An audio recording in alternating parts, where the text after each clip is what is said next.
ನಮಸ್ಕಾರ. ನಿಮಗೆಲ್ಲರಿಗೂ happy Christmas. Christmas ಹಬ್ಬ ಬಂದಿದೆ.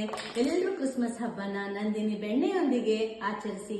ನೀವು ಈ ಕ್ರಿಸ್ಮಸ್ ಅಲ್ಲಿ ಕ್ರಿಸ್ಮಸ್ ಕೇಕ್ ಮಾಡ್ತೀರಾ, ಬೆಣ್ಣೆ ಬಿಸ್ಕೆಟ್ ಮಾಡ್ತೀರಾ, ಇದಕ್ಕೆಲ್ಲ ನೀವು ನಂದಿನಿ ಬೆಣ್ಣೆ ಉಪಯೋಗಿಸಿ.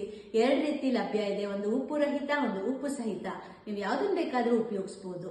ಈಗ ನಾವು ಬ್ರೆಡ್ ಜೊತೆ ಬೆಣ್ಣೆ ಹಾಕೊಂಡು ತಿಂದ್ರೆ ಚೆನ್ನಾಗಿರುತ್ತೆ, ಬನ್ ಜೊತೆ ಹಾಕೋಬಹುದು.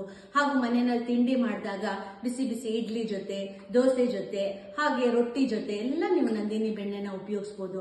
ನೋಡಿ, ಈಗ ಬೆಣ್ಣೆ ಹಾಕೊಂಡು ಒಂಚೂರು ಇಡ್ಲಿ ತಿನ್ನೋಡ್ತೀನಿ. ನೋಡಿ ಎಷ್ಟು ಚೆನ್ನಾಗಿರುತ್ತೆ, ತುಂಬಾ ಚೆನ್ನಾಗಿರುತ್ತೆ ಬೆಣ್ಣೆ ಜೊತೆ ತಿಂದಾಗ.